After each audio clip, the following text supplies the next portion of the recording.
pagi, Assalamualaikum warahmatullahi wabarakatuh. Salam sejahtera buat kita semua. Selamat pagi Pak Edwan, selamat pagi Pak Abdu, Pak Bimo, dan rekan-rekan yang hadir pada pagi hari ini. Perkenalkan, saya Abdi Ghazali dari PT PP. Saya muridnya juga Pak Abdu, Pak Bimo, dan kawan-kawan. Sekarang saya di PT PP dan terakhir memang memegang terkait Lean Construction Innovation Management, jadi lebih ke riset terkait Lean Construction ini. Kemudian untuk yang akan dibawakan hari ini adalah terkait bagaimana background terkait riset yang akan kita cek terkait dampaknya. Karena teman-teman saya sebelumnya sudah menceritakan bagaimana teorinya, bagaimana implementasinya. Nah, sekarang kita akan berbicara apa sih dampaknya yang akan kita coba ulas dan coba kita perlihatkan seperti apa sih hasil-hasilnya, biar apa yang kita sudah rencanakan ini tidak sekedar hanya teori saja atau hanya sekedar paperwork saja, tapi memang ada impact-nya atau ada dampaknya yang memang dirasakan langsung oleh teman-teman di lapangan, seperti itu. Kemudian kita akan coba konklusikan di akhir. Baik, yang pertama adalah terkait bagaimana kemudian ini sebelum kita masuk ke dampak, kita melihat bahwa latar belakangnya Lean ini sebenarnya juga menjawab akibat adanya produktivitas yang rendah ya. Seperti yang tadi di grup chat ya, banyak sekali yang sudah berdiskusi bahwa memang kita produktivitasnya sangat rendah dan sebenarnya potensi peningkatan produktivitasnya itu sangat tinggi. Nah, ini boleh kita lihat dari salah satu literatur dari McKinsey bahwa memang kita cukup tertinggal ya tentunya di Indonesia terkait produktivitas ini dibandingkan yang lain. Namun memang ini ada potensi yang besar untuk kita bisa meningkatkan produktivitasnya. Dan disinyalir ternyata memang produktivitas yang rendah ini terjadi karena adanya waste ya, waste terutama yang non fisik ya, yang tidak terlihat. Kalau tadi memang banyak yang dibahas tentang overproduction, tapi yang non fisik ini misalkan menunggu keputusan, menunggu gambar, menunggu material, itu sama sekali tidak terinformasi dan tidak terakomodasi oleh tim project. Sehingga memang 8 waste ini yang memang sudah didefinisikan sebelumnya sangat penting untuk kita pahami untuk eh, meningkatkan produktivitas di proyek masing-masing.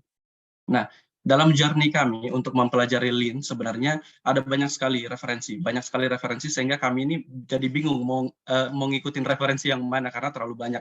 Ada yang sudah diadopsi dari manufaktur, ada yang memang sudah dari konstruksi. Nah, namun di sini memang kami membuat sebuah frame ya yang menyatukan sehingga bahasa-bahasanya ini tidak terlalu akademisi ya, tidak terlalu teoritis sehingga teman-teman lapangan ini paham. Jadi bagaimana kami memperkenalkan Lean ini ke teman-teman di lapangan adalah menggunakan bahasa-bahasa yang mereka mudah untuk pahami gitu. Jadi tidak ada bahasa-bahasa baru yang membuat mereka bingung sebenarnya. Nah, ini kan sebenarnya bahasa-bahasa yang sebenarnya familiar ya. Kalau kita bicara konsep Lean ya, kita berbicara ramping, mengurangi waste dan meningkatkan value. Tadi yang kita gemukan value-nya ya, tapi kita rampingkan waste-nya. Namun kita tidak bisa tidak bisa bertutup mata untuk melihat hal-hal yang lain terkait people-nya. Seperti tadi sudah dibahas masalah continuous improvement, bagaimana kemudian kita optimalisasi the whole ya, keseluruhan, bukan hanya sebagian. Kemudian terakhir bagaimana kita respect for people, yang ini memang tidak sama sekali kita menjadi titik beratkan ya selama ini terkait respect for people ini. Adanya kolaborasi, kita melakukan LPS itu adalah kolaborasi, kita transparansi terhadap owner dan juga kita fokus kepada customer. Nah, bagaimana kemudian kita mendalami Lean ini memang diawali dengan pilot project kami pada saat itu kita didampingi oleh konsorsium kami dari Finlandia, dari Wärtsilä pada saat itu tahun 2018 sebenarnya. Sebelum kami deklarasi Lean, tahun 2018 kami sudah ada pilot project di project FEC di PLTD Senayan pada saat itu yang pada akhirnya kita menerapkan LPS di tempat tersebut. Berjalan kemudian kami pengen lebih tahu lagi nih seperti apa sih LPS itu atau Lean Construction ini dan kami belajar di akademisi, kita ikuti K2R 3.0, K2R 4.0. Jadi bukan cuma hanya berlomba tapi di sini kita betul-betul mendapatkan gambaran simulasi proyek itu seperti apa dan manfaat terkait prinsip Lean itu seperti apa karena memang beda sekali kalau kita melaksanakan prinsip yang tradisional dengan yang Lean Construction ini punya konsepnya seperti itu. Akhirnya pada saat itu kita menginisiasi untuk aktif untuk ikut di K2R juga. Kemudian tadi sudah dijelaskan oleh Mbak Rina, selain kita juga bersama dengan konsultan di awal, kita meng-hire expert dari LCI, yaitu Cynthia Sao. Kita waktu itu 6 bulan training dengan expert ini setiap hari Jumat pagi jam 7. Dan ini pengalaman kami yang sangat menarik ya, karena ternyata banyak hal-hal yang mungkin kita langsung menganut dari manufaktur ya sebelumnya, dan ternyata di luar sana sudah banyak yang memiliki best practice lean construction ini di sisi konstruksi, sehingga ini sebenarnya banyak meluruskan pandangan-pandangan kami terkait lean construction ini yang diterapkan dari segi manufaktur ke konstruksi. Kemudian untuk menyebarluaskan lean ini selain dari COP tadi sudah ada, memang kita memasukkan lean ini ke dalam kurikulum kompetensi dari seluruh karyawan di PTPP. Yang pada akhirnya memang itu memboosting sebenarnya culture lean yang selama ini bottom up ya, jadi top down. Jadi kita memang memboosting ini langsung dari kompetensinya, ya, dan juga ini masuk ke dalam KPI-nya seperti itu. Dan ini sudah kita laksanakan di PP University. Nah, kemudian apa yang kami jalankan selama ini secara program, ini pada saat awal memang kita mengidentifikasi prinsip lean itu seperti apa, kemudian kita terapkan, dan tools-nya apa saja, kemudian bagaimana goals-nya, ini saya rasa sudah dijelaskan sebelumnya, sehingga dari hal inilah yang membuat kita untuk menentukan objektif kita mau deliver lean ini seperti apa di konstruksi atau di perusahaan kita. Nah, secara roadmap memang kita dari tahun 2019 sampai 2023 ini banyak mengenalkan tools, Pak. Memang secara tidak sadar kita memang agak susah menjelaskan kepada teman-teman praktisi ya, apalagi teman-teman di lapangan ya. Susah banget kita menjelaskan teori kepada mereka, tidak masuk. Mereka resisten. Dan pengalaman kami mengajarkan hal-hal teoritis ke mereka, mereka jadi malas seperti itu, Pak. Akhirnya memang kita banyak mengenalkan tools. Jadi memang ini hal-hal yang pada awalnya ini benar nggak ya kita melaksanakan ini, apakah tools dulu atau budaya dulu, kita jadi bingung. Tapi untuk mengenalkan barangnya lean ini apa, jadi kita kenalkan toolsnya dulu. Dan ini ada literatur di sebelah kanan Bapak Ibu bahwa memang menuju ke lean enterprise kita memang tidak bisa untuk melaksanakan overall lean itu kalau memang kita tidak menjalankan tools-nya. Sebagai operating system-nya di sini ada LPS. Jadi orang-orang awalnya tuh no idea of lean, tidak ada. Tapi mereka mencoba LPS, setelah itu mencoba LPS dan tools yang lain, akhirnya mereka paham, oh lean itu yang ini ya ternyata maksudnya. Jadi itulah yang menyebabkan kami memang di awal lebih fokus mengenalkan tools dulu, sehingga mereka paham apa yang berubah di lean ini. Jadi secara organisasi kita langsung bisa top down setelah itu. Jadi ini pengalaman yang mungkin sangat berharga yang bisa kami sharing juga di hari ini. Kemudian tools yang lain selain LPS, memang secara lean construction ini ada banyak sekali. Waste Register tadi sudah diperkenalkan di seluruh divisi gedung, sudah dilaksanakan mungkin sekitar 40-50 proyek. LPS di gedung dan divisi infra, dan di beberapa infra dan EPC sudah menerapkan LPS, ada sekitar 70-80 proyek sudah melaksanakan LPS ini secara konvensional ya. Kita tidak berbicara aplikasinya, kita tidak bicara tools-nya, tapi kita bicara konsep lean-nya. Kita bicara konsep LPS-nya, mereka nempel di LPS board, mereka berdiskusi, mereka berkomunikasi. Dan itulah yang mungkin selama ini kami ambil datanya dan bisa kami sharingkan pada agenda pada pagi hari ini. Kemudian ada value stream mapping juga yang sudah kita laksanakan di 2 proyek, IPD yang memang ini kami mengawali IPD ini tidak langsung full IPD ya, jadi masih IPD is atau IPD like gitu ya. Jadi tidak langsung IPD full yang project feeding kita IPD kan enggak, tapi kita karena sekarang banyak project design build, project design build inilah yang mungkin menginisiasi prinsip IPD yang kita terapkan seperti itu. Kami mulai dari situ dulu karena terlalu jauh kalau langsung kita menuju ke IPD full seperti itu. Kemudian ada 5S, ini tentunya 5S, kita berbicara 5S, 5R yang mungkin selama ini kita bilangnya 5R itu hanya bersih-bersih gitu ya. Itu berbeda dengan prinsip 5S yang sebenarnya di Lean, yang memang ini kami sudah melaksanakan itu di Stadion Banten, Depo Makassar, dan Kejaksaan Agung. Ini memang kita mengubah paradigma orang-orang yang menganggap bahwa KHSE itu menghambat produksi, tapi KHSE itu sebenarnya meningkatkan produksi seperti itu. Jadi kita balik paradigmanya. Ada tools yang lain juga, ada choosing by advantages, seluruh UKP sudah menggunakan ini di PTPP. Ada E3 report yang kita kemas dalam bentuk RFI di project atau request for information. Kemudian ada tech time planning, 2 project juga sudah melaksanakan. Kemudian ada visual management, yaitu dashboard control tower. Tentunya ini juga seluruh BUMN sudah menggunakan ya seperti itu. Jadi memang ada banyak tools yang sudah kami terapkan dan sudah banyak proyek yang menerapkan ini, sehingga kami bisa berbagi pengalaman sharing terkait apa sih dampaknya yang bisa diceritakan. Nah, memang dari awal kita nggak bisa secara keseluruhan tools-tools tersebut kita langsung paparkan kepada seluruh tim project. Namun memang kita awali dari bagaimana kita mengidentifikasi waste dulu melalui melalui LPS, kemudian bagaimana kita mereduksi waste tersebut tadi melalui waste register, kita evaluasi sebagai early warning, kemudian rencana tindak lanjutnya seperti apa untuk reduksi waste-nya, dan lain sebagainya. Kemudian untuk maksimum value-nya, bagaimana kita menerapkan inovasi, bagaimana kita menerapkan teknologi konstruksi, inilah yang tadi bahasanya kita menggemukkan untuk value-nya seperti itu. Nah, dari sekian banyak yang sudah kami laksanakan, memang yang cukup mature adalah implementasi LPS dan waste register. Namun di sini yang cukup saya akan jelaskan adalah LPS, karena LPS ini sebelum saya di tim research, memang saya juga langsung berpengalaman untuk melaksanakannya di project pada saat dulu di project seperti itu. Jadi bisa bercerita banyak bagaimana pada akhirnya ini bisa fit di project seperti itu. Nah, pada awalnya seperti yang dijelaskan oleh tadi Pak Junior ya, PMBOK itu sama sekali tidak bertentangan dengan LPS atau Lean, konsep Lean dan lain sebagainya. Dan banyak yang menganggap bahwa ini adalah dualisme ya. Padahal itu sebenarnya satu kesatuan di mana mereka punya part masing-masing, part terkait critical path di mana untuk schedule management areanya, kemudian untuk part last planner sistemnya seperti apa, dia memang lebih detail ke para last planner-nya. Saya rasa mungkin di materi-materi selanjutnya akan dijelaskan lebih detail juga.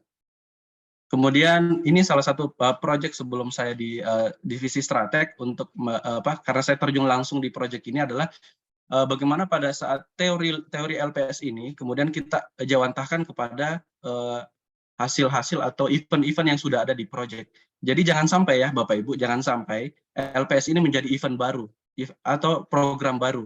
Jadi kita hanya langsung memfitkan program-program yang ada di project atau di perusahaan itu supaya kita lean-kan seperti itu. Bukan lean ini menjadi program baru seperti itu, yang akhirnya menjadi duplikasi teman-teman project jadi merasa resisten ya karena terlalu banyak yang harus dikerjakan, paperwork-nya terutama. Jadi pada saat itu kami berinisiatif, kenapa enggak rapat lapangan ini kita jadikan rapat full planning seperti itu. Kenapa enggak rapat bersama dengan subkon ini kita jadikan rapat weekly work planning seperti itu. Jadi hal-hal yang seperti ini yang perlu kita identifikasi, apa program yang sudah ada di perusahaan, apa program yang sudah ada di project, itu kita fitkan dengan program atau prinsip lean yang mau kita tanamkan seperti itu. Nah, ini sudah disampaikan juga tadi ya, bagaimana kita ada milestone-nya, kemudian ada juga aktivitas-aktivitasnya terkait gambaran LPS-nya, dan ini mungkin teori ya. Jadi teori-teori ini yang pada akhirnya teman-teman lapangan itu pusing. Ini seperti apa sih kita di lapangan mengimplementasikannya? Oh, akhirnya kita buka satu-satu. Oh, ini maksudnya yang ini ya. Oh, ternyata ini maksudnya phase full planning itu yang mungkin kita long lead item-nya kita gunakan di situ. Kemudian make ready planning yang 6-week look ahead-nya gitu. Jadi ini hal-hal yang harus kita fitkan di program yang ada di tim project seperti itu. Dan bagaimana kami memberikan penjelasan bahwa LPS ini memang berbeda dengan sistem tradisional di mana LPS ini kita memang durasi perencanaannya sangat tinggi, sangat besar memang ya. Tapi harapannya durasi pelaksanaannya seluruh constraint, seluruh hambatan itu sudah tidak ada dan seluruh perencanaan itu bisa dilaksanakan seperti itu. Harapannya seperti itu. Ini bahasa-bahasanya banyak yang baru ya Bapak Ibu. Constraint, roadblocks, variance, dan lain-lain itu memang common ya di Lean. Semoga bisa familiar seperti itu. Jadi ini yang kita sampaikan kepada teman-teman lapangan. Ini salah satu contoh juga bagaimana last planner itu adalah orang terakhir sebelum itu dilaksanakan yang merencanakan gitu ya. Jadi tidak dari first planner yang memegang Microsoft Project, tapi orang terakhir yang merencanakan itu yang akan melaksanakan. Nah, bagaimana hasilnya, Bapak Ibu? Ini mungkin yang akan kami sedikit sharing juga, karena ini berdasarkan hasil riset kami dari sekian banyak proyek yang sudah dilaksanakan. Pertama adalah terkait implementasi ya, implementasi, kemudian apa tools yang sudah dilaksanakan. Mungkin yang paling banyak memang LPS, kemudian ada waste identification, ada 5S, dan SCM yang terintegrasi seperti itu ya. Kemudian apa downtime yang paling sering terjadi, memang terlihat di sini adalah dari segi defect dan waiting-nya seperti itu. Jadi ini yang sudah kami terima feedback-nya dari teman-teman di lapangan. Kemudian ini mungkin yang cukup penting, bagaimana kemudian korelasi terhadap pencapaian persen plan complete ini terhadap produktivitas. Jadi produktivitas yang kami maksud di sini adalah penjualan atau revenue kami di bulan itu dibagi dengan man hours-nya. Yang dimana sebenarnya kalau kita lihat dari teorinya ya, secara productivity harusnya semakin tinggi ya, semakin bagus PPC-nya tadi ya. Kalau tadi Mr. Gaosong bilang PPC di bawah 50 itu terlalu jujur ya. Jadi kalau di atas 50 ini memang ya kita bilangnya bahwa di atas 50 ini atau di atas 70 harusnya bisa meningkatkan produktivitas kalau dilihat dari grafik ini seperti itu ya. Dan apa yang kami temukan bahwa memang secara revenue per man hours yang kita definisikan sebagai productivity di sini memang trennya naik ya. Di sini equation-nya saya tidak tampilkan, tapi ini mendekati dengan equation yang ada di literatur ini seperti itu. Jadi kalau kita lihat memang semakin bagus PPC-nya di teman-teman project ini akan meningkatkan produktivitasnya di lapangan tentunya. Kemudian hal menarik yang lainnya adalah bagaimana LPS ini kita gunakan sebagai closing constraint ya, atau hambatan. Jadi bisa saja hambatan ini adalah hambatan-hambatan yang seharusnya bisa di-closing dulu sebelum itu dilaksanakan, tapi ada juga yang tidak di-closing gitu ya. Jadi kalau terlalu banyak constraint-nya, ternyata memang PPC-nya rendah. Tapi kalau misalkan constraint-nya ini banyak sekali yang di-closing ya, ditemukan, diidentifikasi dan closing, persen plan complete-nya tinggi dan persen constraint close-nya juga tinggi ya. Kalau tadi di perusahaan lain mungkin ada yang PRR ya, mungkin istilah-istilahnya saja yang berbeda. Di sini memang secara kalau secara korelasi kita bisa bilang ini di cukup atau moderat ya secara korelasi. Namun kita di sini positifnya adalah melihat trennya. Jadi trennya adalah pada saat teman-teman itu bisa meng-closing constraint dengan baik, harapannya persen plan complete-nya juga tinggi seperti itu. Dan memang ini karena waktu itu data yang kita ambil adalah masih data sedikit di tahun 2021, nanti akan kita update sampai 2023 ini dengan data yang lebih banyak. Nanti kita akan mengeluarkan semacam equation dan R-square-nya ya untuk melihat bagaimana tingkat korelasi dan untuk hubungan antara persen plan complete ini dan persen constraint close seperti itu. Dan ini mungkin yang terakhir yang cukup menarik adalah bagaimana project ini secara kinerja, waktu, dan biaya ya. Kalau misalkan kita analogikan semakin menurun biaya itu adalah semakin baik dan semakin cepat waktunya itu adalah semakin baik. Artinya di kuadran 4 ini adalah project-project yang melaksanakan LPS ini pada saat mungkin dia punya nilai persen plan complete yang bagus ya, maka secara kinerja project kita cek bahwa kinerja proyeknya juga bagus pada saat itu. Artinya secara waktu dia membaik dan juga secara production cost-nya menurun seperti itu. Jadi kalau kita lihat presentasikan sebenarnya 43 tambah 32% ini secara waktu itu 75% seluruhnya naik seperti itu. Dan kalau secara waktu dan biaya itu bisa turun, ada sekitar 32 proyek yang memiliki korelasi yang baik terhadap implementasi LPS-nya ini dari PPC-nya terhadap korelasi biaya dan waktunya seperti itu. Dan ini adalah mungkin slide yang menjelaskan tentang bagaimana manfaat LPS itu sendiri, bagaimana LPS ini menyajikan data yang dapat dianalisa bahwa sebelum dia menjadi hambatan atau constraint dan pada saat dia menjadi variance ya atau reason for delays, ternyata ini bisa menjadi wadah untuk teman-teman project itu menganalisa apa yang memang menjadi major constraint dan major variance-nya.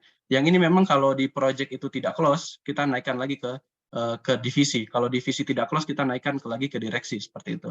Jadi ini hal-hal yang sebenarnya sudah dipakai tools-nya bahkan sampai di dalam proses pengendalian project-nya di perusahaan seperti itu.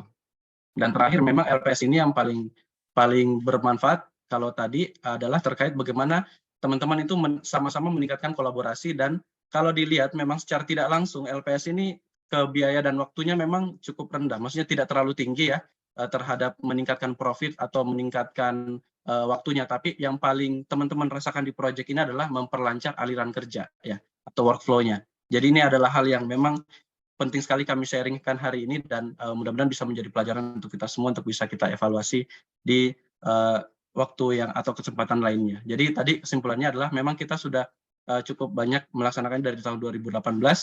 Kemudian saat ini memang secara assessment maturity kita sudah cukup tinggi, dan untuk korelasi tadi ya terhadap PPC dan kinerja memang korelasinya secara expert dia moderat, namun kita lihat trennya semakin membaik dan sudah ada indikasi bahwa LPS ini bermanfaat untuk teman-teman yang ada di proyek, terbukti dengan 75% waktunya membaik, seperti itu. Dan 32% waktu dan biayanya membaik, seperti itu. Jadi mungkin itu yang bisa kami share, 20 menit pas. Mungkin ini quote yang sering Pak Abdu juga sampaikan bahwa jangan sampai Lean ini kita memanufakturkan konstruksi, tapi kita balik lagi ke proses project management yang baik dan benar di konstruksi itu sendiri. Terima kasih, selamat siang, Assalamualaikum warahmatullahi wabarakatuh.